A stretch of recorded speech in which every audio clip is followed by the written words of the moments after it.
at the end of the season, he basically told me, said, well, he did these words, Dwayne, I know you enjoy. I mean, I don't know if he said that. He said, Dwayne, I know you play. I know you play baseball. I know you came out for the team. I know you came out on the field and suited up. But he's like, just trust me. You'll never amount to anything in sports. Dang.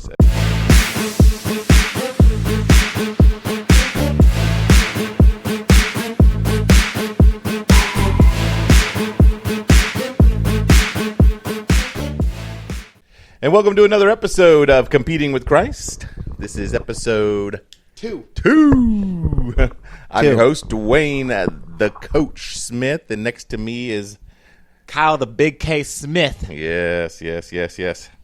So, second episode. We're on a roll. 2. On a roll.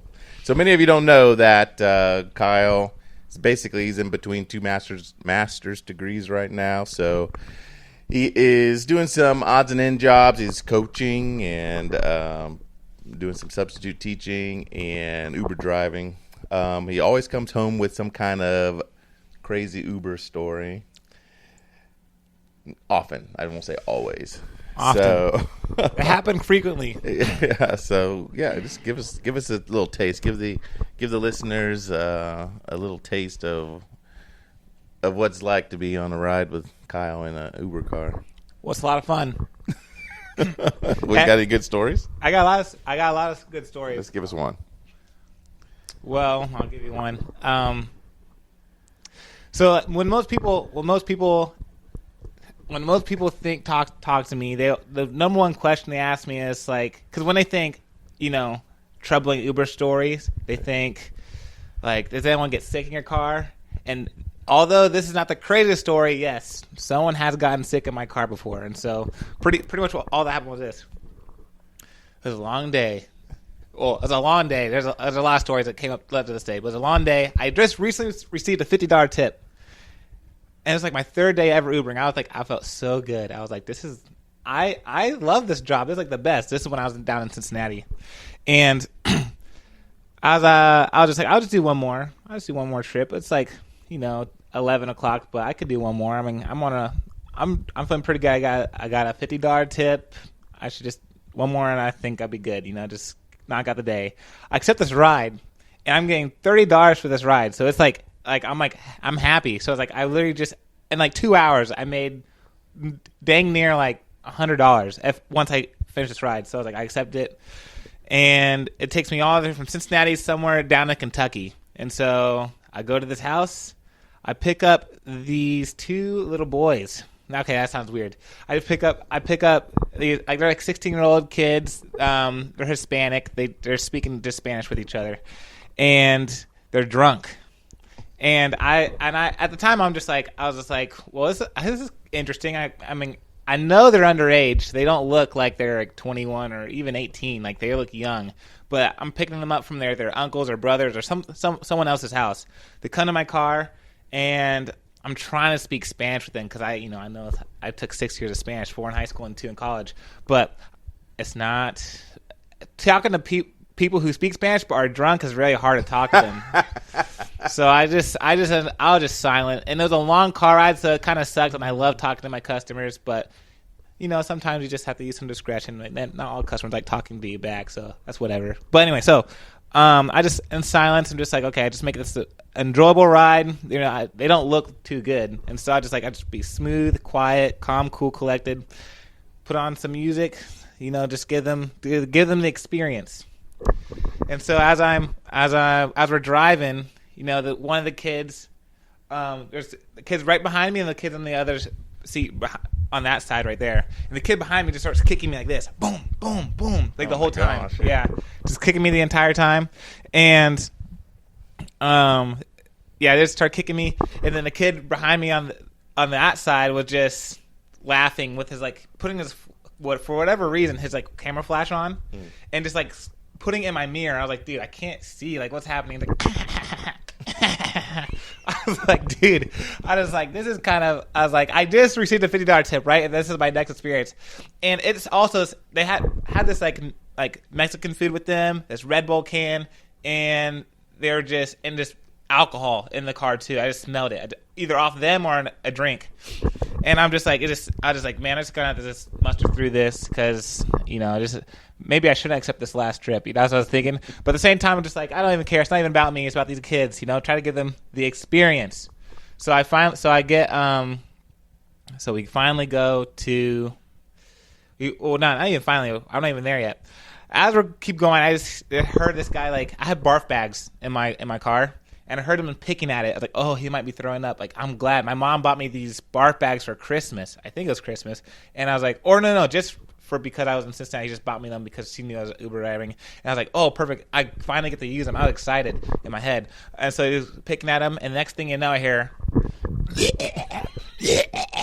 and I like, plop, plop, plop, plop, plop, plop. I'm like, oh, man. It smelled terrible. It smelled so bad. And I was like, dang. I was like, but at the same time, I'm glad I have barf bags, and I'm glad that I was just so glad I had barf bags. Yes, thank the Lord. Like, I had barf bags, but the smell is putrid. The right word, putrid, is terrible. But the whole ride's just throwing up, flashlight, kicking. I was like, dude, this is terrible. But I was like, I just had to remind myself. I was like, how would Jesus treat these people? All I have to, my number one goal is to give them an experience. Something that I don't want to be that driver that makes. They don't. Honestly, and we're in that headspace. In my mind, I'm like, you can't be feeling great. You know what I'm saying? Especially throwing up someone's car. You're not. Even though you might be out of it, you still kind of know what you're doing. From what I heard, I don't know. I've never been drunk, but your inhibition just lowers. You just don't care about the consequences as much of your actions, but you know what you're doing. And I know that he's gonna probably wake up the next day and just be like, man, what the heck? I just threw up in a kid's car, Mm-hmm. And so I was just I didn't want to make any of that experience worse. So that's kind of what my head was like. And when you finally get there, and I drop him off, I was like, hey, and everything's dark. I was like, hey, good, adios, saludos, good health or whatever. And they say, take care, man, or something. They speak it in English. I didn't know they could speak English because they were only speaking Spanish. Because I tried to speak to them in Spanish, and they didn't seem like they knew what I was saying. I was like, okay, whatever. Yeah. And they leave, but as I leave, the lights open. Oh yeah. And I turn my head, and it's terrible. It's he didn't even go to the barf bags. He just threw up on them and all over the floor. Oh man. Yeah, and it was it was everywhere. And then the food that they had was just dumped also, and they had this Red Bull can. I was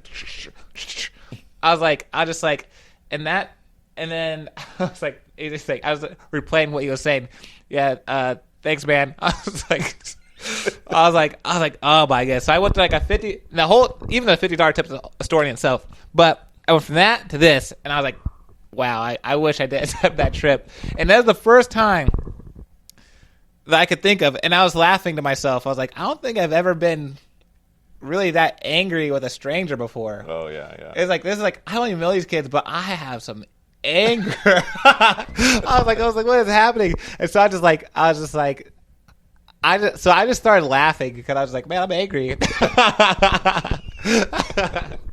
But that was the trip. How'd you clean it up? I mean, did you have gloves and stuff? Or? So mom gave me all these clean supplies too, and so what I did was I cleaned. I just what's it called? I just went out and then went to this this near parking lot. It's cold outside too, but I went to the parking lot. I literally just threw all the trash, the Red Bull, the food, and whatever, and I threw it all in a trash can nearby. And then I went home with that barf just sitting there. Oh, and it was so late, and I was so tired. I was like, maybe I shouldn't have done this, but I literally just I'm just going to go to bed, wake up, and just clean tomorrow. It was just too much for tonight. So I went to bed, cleaned it up, all up, and Uber, I told Uber, hey, so someone, and I thought maybe you could get some money for it. And so I was like, hey, just some kid threw in my car, and but that's it. He's like, oh, so take some pictures of it. So I took pictures of my car, but it was already clean. Oh yeah. And they had no, and it's like, and I had no way of verifying that it got thrown up. And so I took pictures of like the things like here, this is like the things I cleaned it with. It's like, I'm sorry, we can't just give you like whatever money for it, compensate you for it because we have no idea. I was just like, dang. Well, next time I won't clean my car, or just at least just take the picture. Right. I wish I did. Took the picture right after it because it was a mess. Like I was like just to show people like, hey, look, and this is what the car looked like or something. Right. Because that would be even more fun to tell a story like this. But I didn't. I just cleaned it and that was it. Nice. Then my car got hit. Oh, that was in that car. Yeah, that car. Yeah. That's interesting. Yeah. Well, which is a story in itself. That's a treat for you. We'll probably have maybe we'll have a segment of Uber stories with Kyle. Yeah. Get some of them aren't as PG. PG is that one. Nah, but you got some good stories at any rate. Yeah. So I thought today we would talk a little bit about coaching. I have coached for over 25 years, and you are starting to coach. Yeah, I coached for a season. Yeah, coached for a season soccer, but you're starting to be a head coach now for middle school track. Yes, sir. So I thought, well, this would be a good topic for us to kind of broach. So that's what this episode is all about. And in my opinion, you can tell me whether or not you agree or not, but in my opinion, you don't have to be a coach to enjoy this episode because, well, they like an official athletic coach, because I think, in my opinion, that everyone's a coach in some way or fashion or at some point in their life. Mm-hmm. They're a coach. Do you agree with that? I think everyone can be. I would say yes. I agree. I was thinking about I think everyone can be. I think I can't think of anyone that doesn't like in some way mentors someone younger than them and teaches them like the way of life. Because I feel like that's natural. Like, hey, like I need help. Like, oh, let me coach you along this anything. Let me show you what. Yeah, exactly. That's what I was thinking. Because at some point you're doing some type of training. Mm-hmm. You know, if you are, I mean, even at a young age, if you have younger siblings or whatever, you're kind of teaching them the ropes, or do this or don't do this. Or, and even like my younger brothers, they coach me through things too. Right. So I think that everybody, in my opinion, is a coach, and you agree. So hopefully, whether you are an official coach of something right now or not, you can get something out of this, because I do think it applies to pretty much everybody. So I came up with a bunch of, I don't know what it is, but I like P words that start with P. I don't know exactly why. They're very common. Have you ever played the S&P game? No. What is that game? I don't know actually, but it's I think it has to do with like you can't say a word that starts with S or P. Oh, okay. I think that's it. Two common word starters? Start words? I don't think so, because the most common word in the English language is the, and that starts with a T, and the next one is a. And that's it. No, yeah, but I'm saying is the most words. Like if you go in the dictionary and you look up the most words. Yeah, what I said makes no sense. No, I have no idea. Probably, maybe. I'm probably very common. S&P. Yeah, probably. But I have no idea. Mm-hmm. Interesting. Well, at any rate, I will, So, first one is purpose. So, in your opinion, what do you think the purpose of a coach, or the purpose of a coach would be? I mean, you're starting off coaching, and if anybody out there is going to be coaching like a youth team or, an adult team or whatever, what would you say the main purpose of a coach is?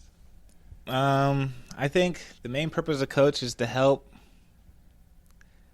whoever they're coaching get better. I don't know if that's too simple, but that's just the first thing that pops in my mind. Yeah, well, I mean, that's what you said last week when we were talking about competition. Uh-huh. You said one of the purposes, or one of the main purposes of competition is to get better, and to help them to become who they can be. You know, it's just like I'm training you, I'm coaching you to become something. You know, it's like I think I think that's just to me that's what it means to coach. Yeah. So No, right. Do you think that is that people? I mean, we could limit ourselves. I mean, do you think that we need to stay? Well, let's say whatever discipline it is. So if you're coaching them in, let's say track and field, which is what you're going to be doing, do you limit it to their experience with track and field, whatever their events are, or are you trying to? I mean, would you be trying to coach them in life itself?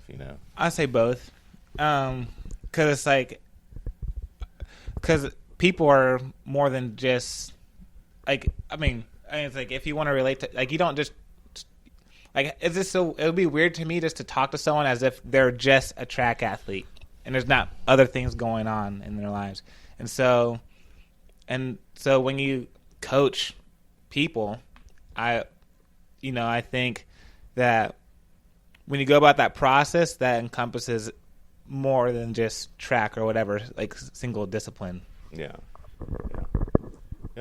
I mean, I would agree with that. I mean, it's hard. I know that as the experience I've had, it's hard to get out of the focus of just coaching that discipline, whether it's soccer, track, or whatever. I mean, that seems like your main point, but just coming alongside and being an encourager for life, for getting to know your athletes in a personal manner, I think will lead itself to coaching outside of their discipline. I was listening to a video. It was Phil Jackson. It was on Phil Jackson, and I don't know how many championships with the Bulls and Lakers. I think he's got like 7 or 8 like championships or something like that. It was at least 6 with Jordan. How many were with Kobe? Because didn't him and Shaq he won 3 with Kobe and Shaq? Was he their coach when that happened? Might have, yeah. So he might have 9. Is that what you're saying? Yeah. Maybe. I have to look it up, but it was interesting because people were talking about him and said that he was interested. He wasn't just interested in their basketball abilities and what they can do for the team, but he was interested then in investing in them in their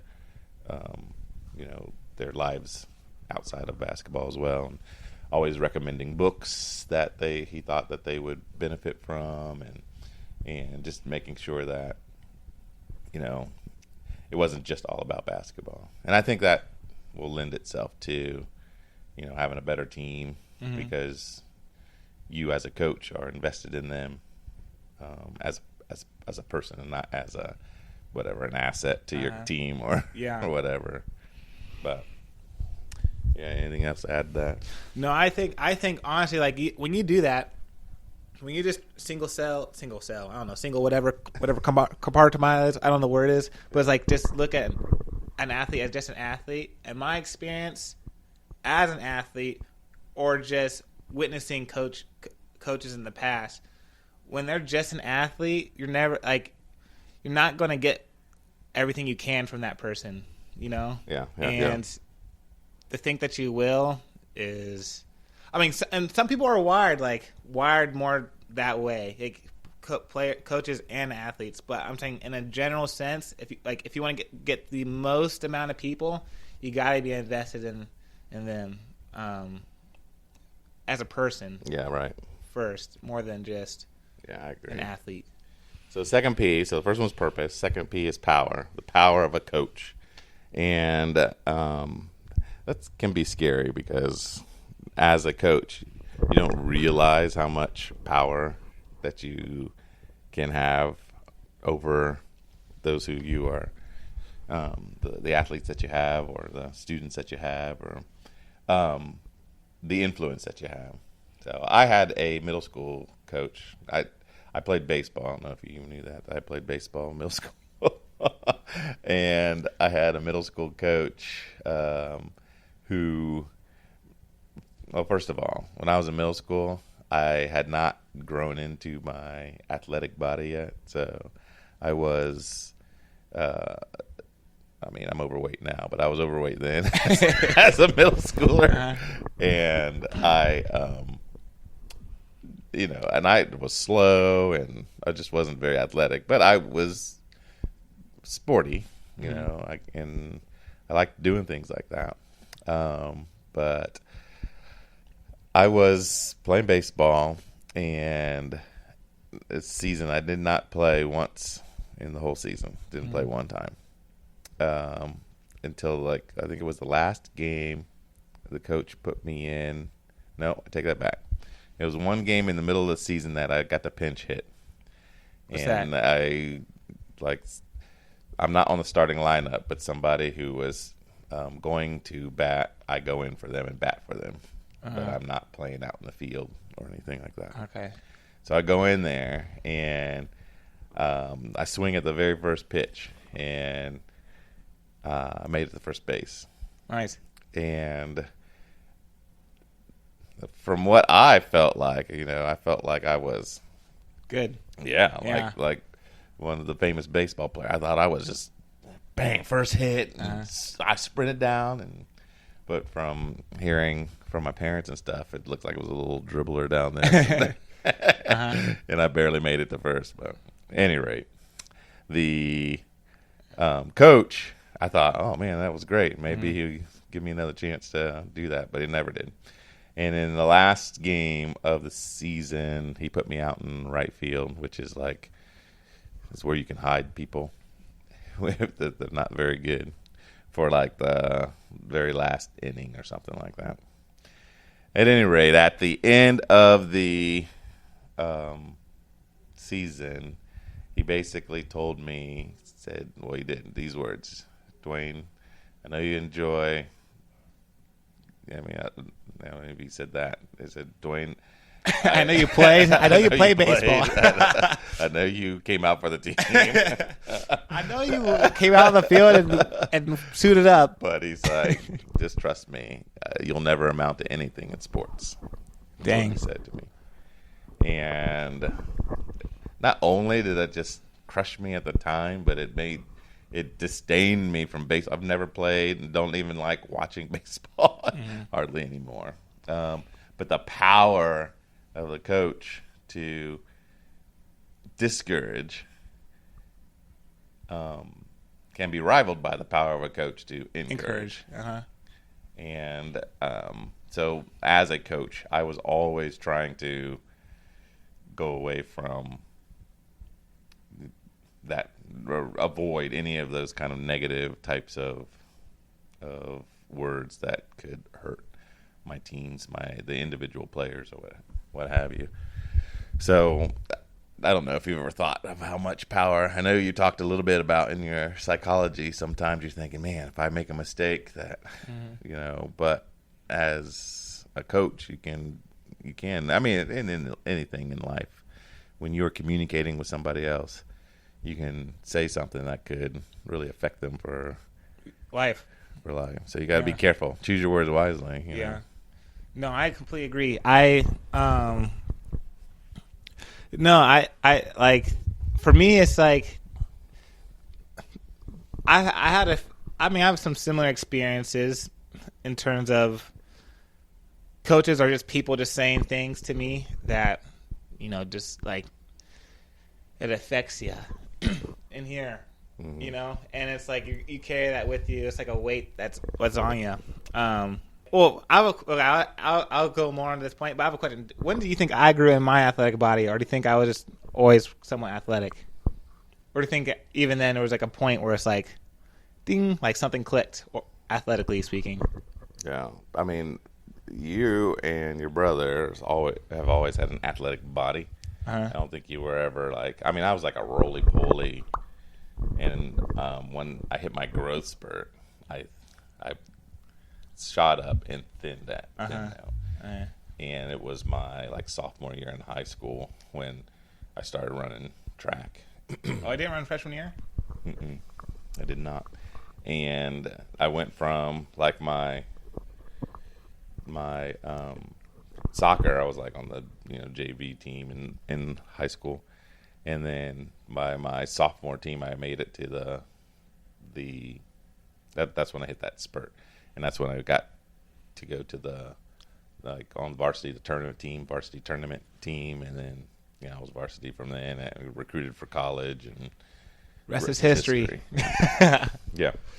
And then I came here, and they met my mom, and then me, and then Luke, and then, yeah. So, but, yeah, you guys always had an athletic body. But I think, the story you told last week about, running the miles and like, trying to outdo your brother, I think during that time is when it kind of clicked in as far as pushing yourself a little bit. No, I didn't like pushing myself there because right before Dad started the mile running, I just thinking about this recently in terms of I think about this I think about this a lot, but recently something just came to my head.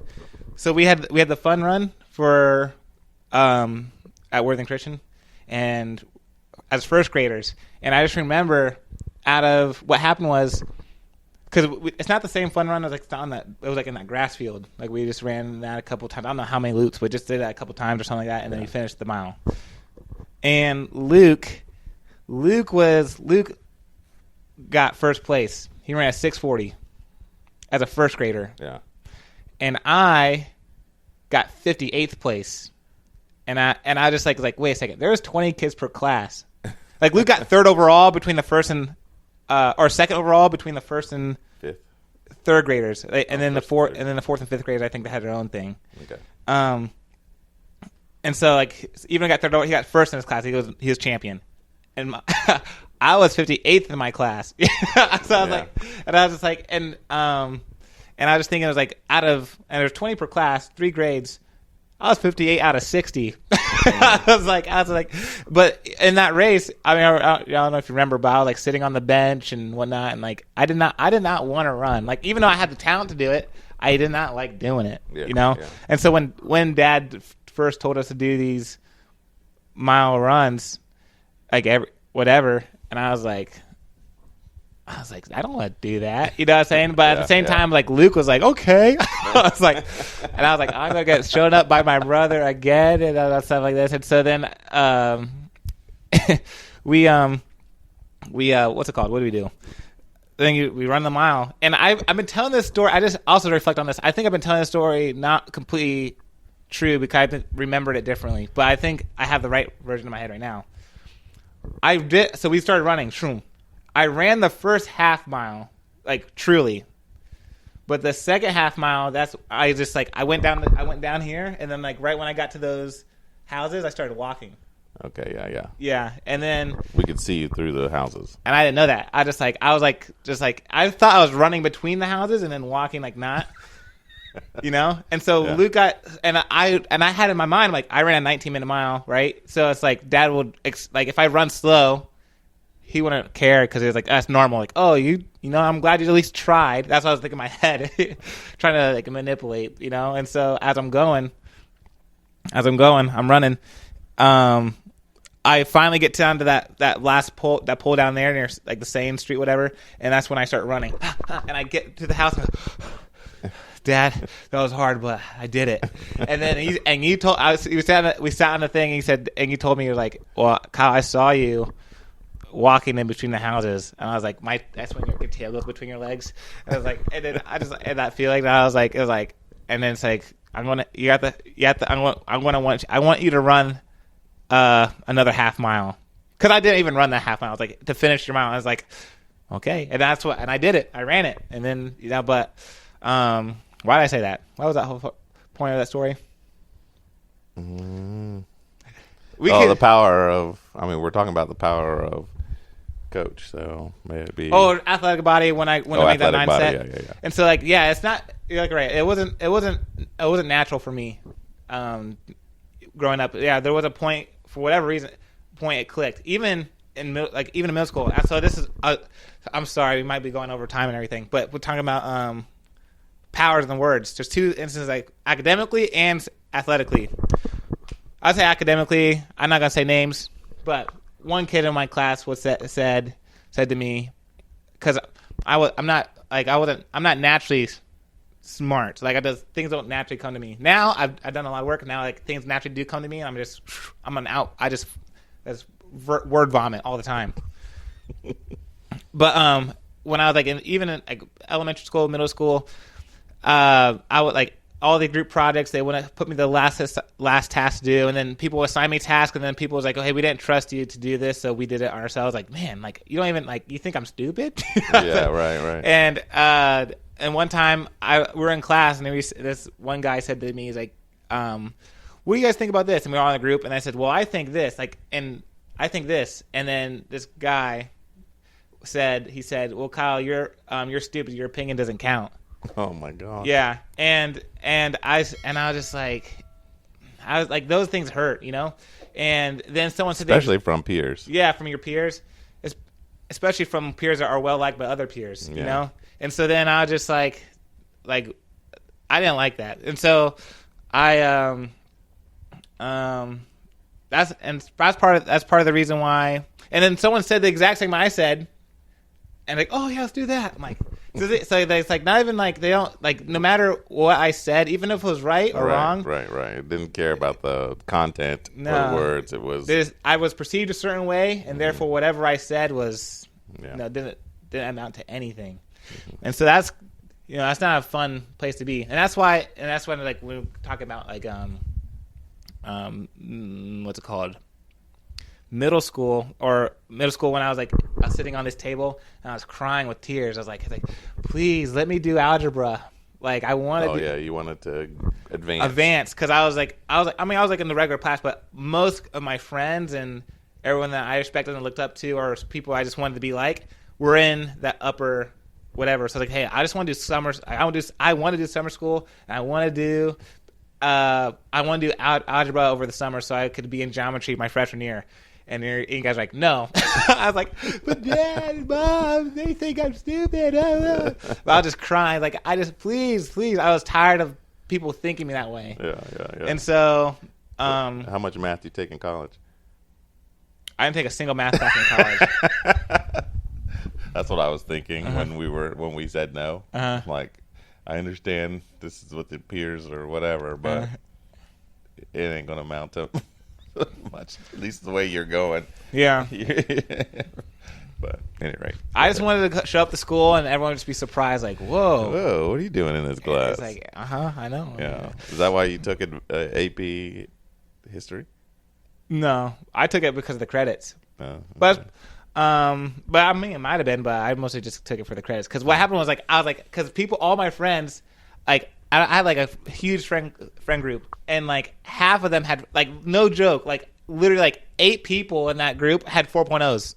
Yeah, right. And it's like, it's like, well, I got a A- in this, but it super scores to whatever because I took honors chem or honors whatever. I was like, or AP whatever. I was like, dude, I want to take that class. I want to get a B and get an A. You know what I'm saying? I was like, and so like, it's like I'm a 4.2. I was like, no way. Like if I get 100% on everything, I will never get what you got, even if you got an A- in my head. I was just I was like, I want to take those classes. That's pretty much why I wanted to take those classes.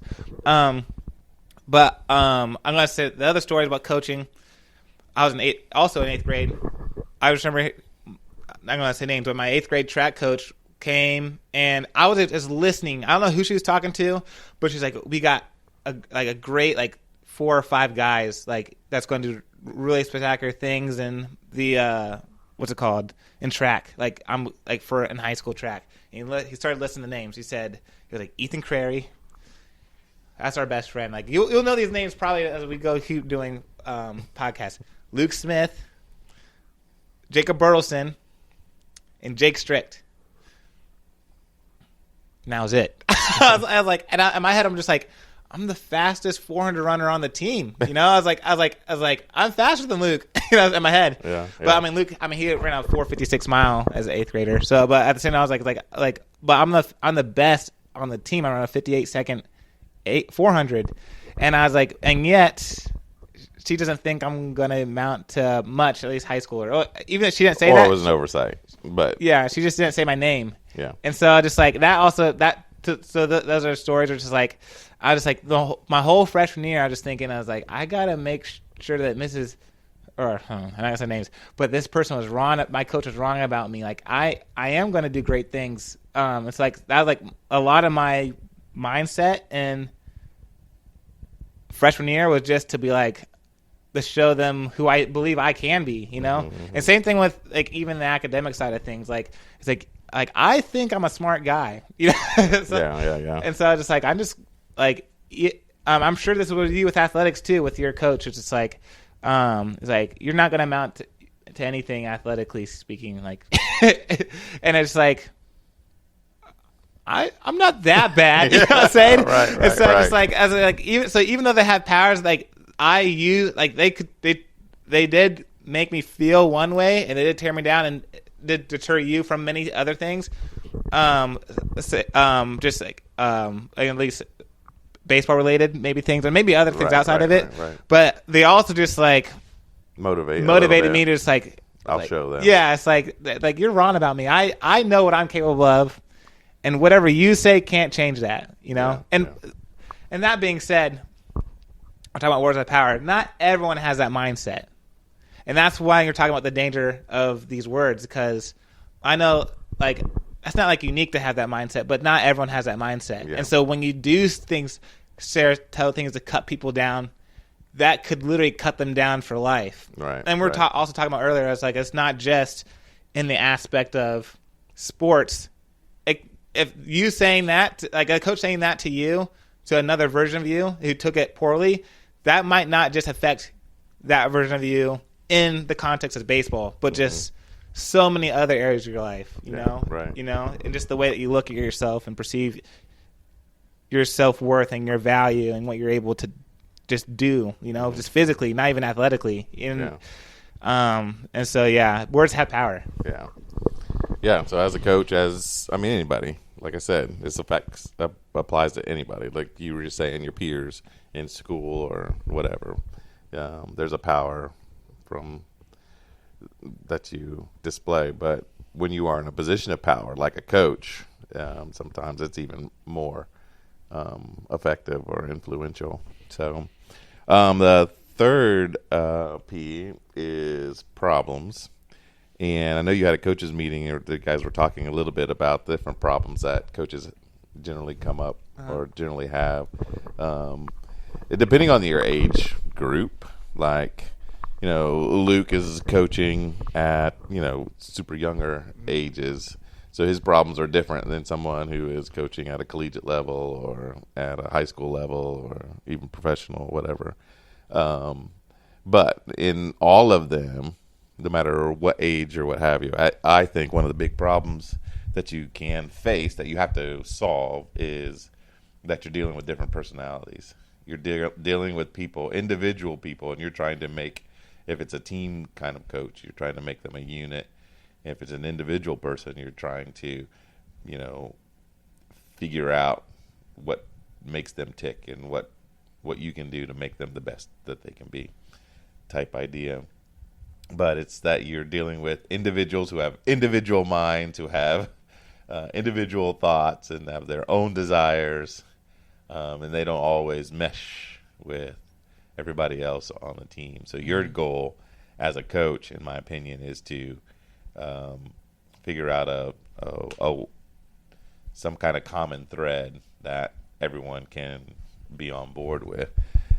So that's one of the problems. And like I said, I can see this when did you see my son Luke, his twin brother, our son, his twin brother sent us a little video of him, one of his coaches actually coaching. He's like, I don't know how old these kids were, 3 or 4 years old or whatever, doing soccer, tiny tots, soccer shots, what's called soccer shots.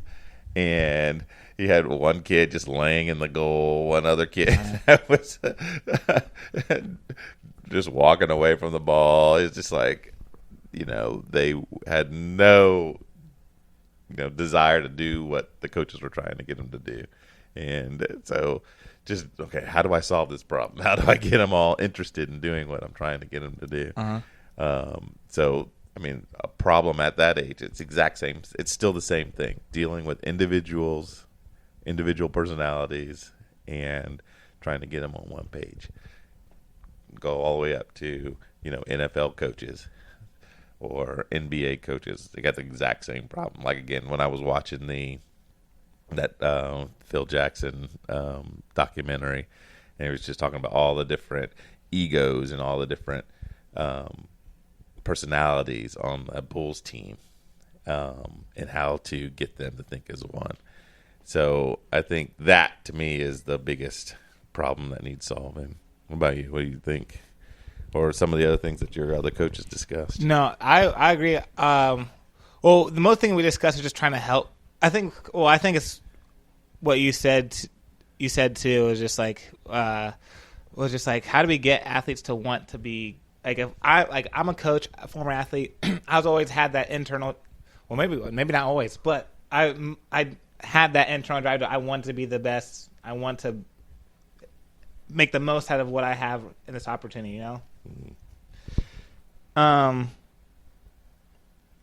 how do you? But not every kid has it. You have to recognize that, like, they don't even have that internal, like we can maybe motivate them, but they don't even have the internal motivation. I don't even care to be good. Right. And that's so foreign to like how I think about things. Like, why? Like, that makes no sense, in your head. Mm-hmm. It's like that was a problem that we discussed. And then I think also, like you're saying, is like, even within the team, like, I think it's different in track and field. But you still find it's track and field, but I was in more of a team-oriented sport. Not to say track isn't, but in like soccer or basketball. Like, some of my players, I had players on the team that didn't like other players on my team, mm-hmm. or a player on our team, and they're just like, I don't want to play with this person. I was like, but dude, like, he's your teammate. It's like, right. And one of our better players, And so it's like, you can make that choice, but that's going to cost the team if you make the choice not to, like, pass this kid the ball, mm-hmm. or do anything really. It's like that involves him. It's like, and so that's another problem that I faced. And the way that I handled those problems is, I think I just sat down and talked with them as much as I could about what they want and how and what and why they want it, and mm-hmm. and just continue to have those conversations. Like, I think that was one way that's like they could, see me and respect me as their coach, and it's like, oh, this kid, like, my coach, like, cares for me and, like, thinks about me and how I'm doing, and, like, he's interested in how, like, I see things. Like, mm-hmm. I like everyone has, like, a different perspective in their role in the team, and I'm listening to their perspective. And when it came, and so that's kind of like just to hear the thoughts, and, like, once I hear them speak on things, I could use that to motivate them to get what they want, Mm-hmm. And everything's just about getting better. That's pretty much what all of them want. He's like, I just want to get better. And I was like, okay, so what are you doing? And so then I either give them resources or just, just keep up. Like, so did you do this? Like, have you still been practicing at this or something like that? And this is interested in their lives and whatnot. In terms of working with the teammates that didn't like other teammates or a teammate, I would just say, is like, I'll just share them what I just told you. It's like you understand this person's on your team. I was like, and it's like, it's the game of soccer, even in life, is bigger than just you and me. And mm-hmm. It's like, it's about, what is it about? I don't even know what I said really, but what it's bigger than you. It's bigger than me. It's like, it's about the team, Right. And your family and the community that you're a part of. I couldn't reference Christ. We weren't in a Christian school, but that comes along with it. Yeah. And just, it's like, don't, like, to me, that mindset, you might, like, I'm just thinking about him, but I was like, in my head, like, that's very selfish. Mm-hmm. You're thinking about his impact on you, and, like, he's not doing, like, it's more than, like, that's, to me, that's a selfish mindset. Yeah. And so it's like, and I wanted to eliminate that destructive way of thinking. Right. And so that's kind of, the problems. Some of the problems. Yeah. My next P is priorities. So, in general, when you are being a coach, what do you think I guess it does depend again on the age group, but let's go into like high school. That's probably the most competitive that everyone has participated in. Not everyone's been a collegiate, or very few have been a professional. But if you are looking at competing at the high school level, what do you think the priority of a coach should be? Should it be wins and losses versus player development? Now, what are your thoughts on that? And anyone who is watching, or especially if you are a coach, if you've got thoughts on this, or parents that are going to be, because we could have mentioned that as problems. Sometimes parents are a big problem. I was a head coach at Cincinnati, but even just like you deal with a lot as a head coach. Yeah. But if you're a parent and you've got kids that are competing in certain things, what would you say? Just put them in the comments. What would you say should be the priority of the coach? Wins and losses, or development of the player? I was looking at. Go ahead. I'm going to let you think a little bit as I'm talking. But there was they were talking a little bit about soccer here in the U.S. It was a U.S. conference out in California, and they interviewed a bunch of former U.S.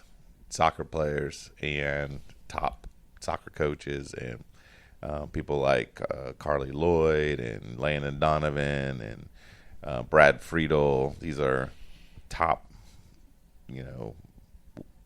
soccer players in the U.S. And they asked the question, what is the worst thing about American soccer? They said, what is the best thing about American soccer and what's the worst thing about American soccer? But what it was interesting to me, almost every single one of them said the same thing about what the worst thing about American soccer was, and that was basically the club system. So the development in the club system, getting your kids in club soccer, where all the other countries, soccer is more recreational and just it's part of their culture, or we make it a business type thing. And there's so much politics involved and so much whatever.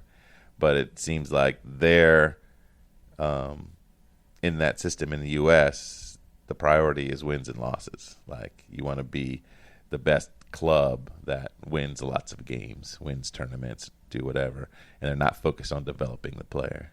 Whereas in Europe, their systems, their developmental systems are all about developing the player. They're not about wins and losses. Okay, we win or lose, whatever. We're trying to develop the best players. Get better. Yeah. And I thought, oh, that's interesting and I do see it. I wonder if that's the case with all our sports too, because I'm just also thinking about even just American basketball. Like, maybe, like, do you think we care more about the development or just winning and losing? Because I'm thinking about all the best players right now in the NBA, and most of them are from Europe. You have like Luka, Giannis, Jokic, like Embiid. It's like literally like when people think like top like 4 or 5 players in the NBA, they're on that list for a lot of people's lists. And and this is an American sport, right? And so I'm wondering if that's. You might be right, because why it's an American, not just it's an American sport, but why the older players, the Jordans and the Larry Bird and Magic Johnson, that whole group, it was part of our culture. Yeah, they didn't have AAU basketball or club basketball and all that kind of stuff back then. It was just what you did. You played in the playground and develop your skills that way. So it was more like what other countries do with soccer. But now we're probably are turning it into more of a business. And so the kids that we are developing now, it's becoming more like what you're saying, more of a. I'm actually thinking about baseball too. Like, that's an American sport. And like the best baseball players in the world are like from Japan or the Dominican. You know what I'm saying? Yeah. And I was just wondering, but I can imagine like for when we come to our own sports, like I could imagine, like I could see a Dominican. I mean, I don't know, be not racist or something, but I can imagine like that's just like, hey, let's go out and just play some ball. You know, like just like casually. That doesn't. I don't feel like that really happens. Yeah. Here in America. Yeah. Well, for baseball, it definitely doesn't. I'm not sure that the best baseball players are all foreign, but we both don't know much about baseball. So, no, but I think the best baseball player in the world is Japan. Isn't he Japanese? I don't think so. I thought he was. Nah. And Japan just beat us in the World Cup recently. In the World Baseball thing. Yeah. Yeah, I'm not sure. We don't know baseball. What if you're watching this and you know baseball and you have something to say, give it your opinion on some of these. These hot takes. What is your opinion on the priority of what should be the priority? We didn't even have any answer to that question. What do you think it should be? I think to get better. I think wins and losses are important. I think I talked about this last podcast. So it's like, if anything, it's not, but it's not the only thing that matters. I think the reason why I think they are important is only because it's like confirmation of that you're on the right track or doing something right. It's like not like it's not like my only goal is to just win, but it's like how do I know I'm doing well and like I'm trying to achieve what I'm achieving if we're not winning, or I might just be deceiving myself. Right. I think in that context, winning and losing matters, but it's not the only thing that does. I think the thing that matters the most is just the development and this and getting your athletes better. I think you have to be patient, because I think if you do that, if your athletes do get better, you will reap. Yeah, you reap what you sow. Yeah, I think you will. Yeah, I had when I was coaching one of Erica's teams, and it was a U11 indoor girls team, and at that time we had some girls that were 9 years old, and so we were already at a disadvantage because most of the other teams were all like 11, and we had maybe 3 girls that were 11, and the rest were younger, so we're already at a disadvantage. But when I'm coaching this indoor team, and I was telling the girls basically how to play, I wanted them to move as a unit and not have them compartmentalize, like the back stay in the back, the mid stay in the mid, and the forward stay up there. But you all move together as a unit, which is how you're supposed to play the game. And but we kept losing. And losing big, like getting smashed, like 11, 12, 0 type things. Dang. But we weren't all that great. Yeah. But I was trying to get the girls to understand how to play the game. So one time, one of the parents came up to me and asked if I needed help with the coaching. And I said, no, I don't think I need the help. At this time, I had won a state championship as a high school soccer coach, And I said, no, I don't need any help. And he was like, well, I was just thinking, because he was watching these other teams. And he's like, they always have 2 girls that just stay in the back. They don't even move past midfield. They just stay in the back. And I said, yeah, I understand. I said, but I am trying to help the girls learn how to, learn the game the way it's supposed to be played, learn the game correctly. And I'll never forget this. He said to me, looked me straight in the eye, I don't want my daughter to know how to play the game right. I want her to learn how to be a winner. Uh-huh. Like, I don't know what to say to you. So it's like, yeah. It's like, oh, okay. All right. Well. It's like, yeah. Uh-huh. That was hard for me. But, yeah, I do think that the priority should be player development. And I think you'll reap what you sow if you're doing it right. Because if you're not getting better individually, you're not going to get better as a team. But, yeah, I mean, there's always strategies. I mean, I know that coaches are trying to, like, move players and do different things, but you got to work with what you have. And you also have to, like I said, be able to be cohesive. So there's things that the coach can do to help win, but the main thing is probably player development. So my last P is pressure. So what are the pressures that are involved in coaching? I think we kind of hit on it a little bit, and that was, the pressure of winning, losing as a main pressure. What are any thoughts that you have on, or things that you've experienced, like the pressures that a coach may have? Yeah, I think a pressure to perform, and to produce wins is definitely a big thing. I think, especially in college sports, like they're talking about, like even Coach Day, well, he might be fired. Like even though he has a winning, like one of the best records of any new coach, and like you're talking about Ryan Day, the Ohio State. Yeah, I mean, coach.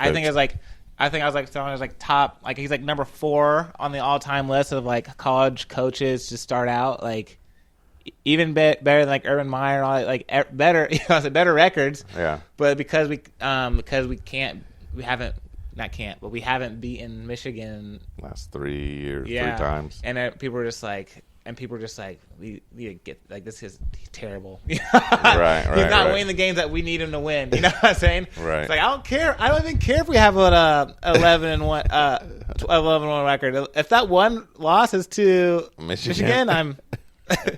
and it's like, I'm sure he's feeling a ton of pressure. Just this next season, like he felt like it just more and more and more. He's not a bad coach. Mm-hmm. Obviously, yeah. But there's that's like a pressure that I'm sure and I think many coaches go through. Just the expectations of not like you want to win. It's not like you think he's coaching to lose. You know what I'm saying? Right. He's like, I'm doing the best I can. He's not just coaching for the paycheck. Yeah, I was like, I want to win too, and it's like, but he's like that pressure to like, please, not even just like I'm not even doing it for me, but you're doing it for other like. I'm trying to win for you guys too, I'm trying to give Ohio something, and so I imagine it's a pressure. I imagine having. I didn't receive it that much because the coach I had last was like we were expected to lose every game. Mm-hmm. I think coach before the season happened. I hope my Reading guys don't see this, but this part. But I think he was talking about like maybe 2 or 3 wins. We got 4. Mm-hmm. By the end of the season, or we won 3, tied, and then tied 1. And so it's like we had a successful season. Like for us, it was like, wow, like this is good, Yeah. And so, but if I'm imagining especially going into a program that is used to success, that's a huge pressure. High school, middle school, or if you have a player in general, it's like don't mess this kid up. This guy is going to be the next big thing for our program. It's like. That's a pressure. I think another pressure is, I had it in my head. You could talk more, and then maybe it'll come back to me. Yeah, I think that it's just pressure to succeed, but it is the idea that you are going to be blamed for whatever. Mm-hmm. So there's a pressure there. It's like for the losses or for, poor play or whatever. The first line of defense is the coach. He's the one that's going to get blamed first. It's going to be his problem. So that's hard, knowing that, you do reap the glory if you guys are doing well, if your kids do well. But if they don't, then it's, it's on you. So that's kind of a pressure. I mean, I'm just thinking of, when you're watching a game and you see – your players aren't playing their best, they're just off, or you have your best player not playing to their best. Sometimes it could be some other things, but people blame the coach for that. And you got to be ready to accept that responsibility. But I think there's pressure there for that. I think kind of like you're saying, it's like sometimes, like for me, like being like right now, just coaching this middle school track season, it's like part of the pressure is also just like I just want to do a good job. It's like I don't like. It's like what I want more than anything is to make sure it's a good experience for these kids. Yeah. and that's my responsibility. Like no one else is tasked with that responsibility. That's my responsibility. Right. And so I think that's another pressure. Mm-hmm. It's like how can I I want, and I think that's good. That's a good pressure's not bad. You know, it's like no, it's part. It's to part me, of it's part it, of competition. yeah. I mean, I know coaches are coaching against other coaches, but in order for the coach to get better, you know, part of that is the pressure. That's their competition that is helping them to push themselves, you know, to get better in that. So those are my P's. And just to like a recap, it was purpose, power, problems, priority, and pressure. So anyone who's listening or watching here on YouTube, if you've got anything else to add to that, what do you think the purpose of the coach, some of the power, some of the priorities, some of the problems, some of the pressure would be? Yeah, put those in the comments. We'd love to hear them for that. So who are the people who commented on the last video? There's Luke Smith. Keep commenting. Yeah. And who's the other kid? We don't even know who this guy is. Shorty something. Shorty, we love you. Keep commenting. We would love to hear your opinions. Shout out to Shorty. Yeah. Subscribe to his channel. I haven't even looked at it, but I try to look. I don't know if he has a channel or not, or just has a account. Yeah. At any rate, we will conclude this episode. It was good. You like it? Yeah, it was good. Enjoy it? I Have did. fun? I had fun. Good. So, yeah, always remember that you want to run in such a way that you will win the prize. Peace out. Peace.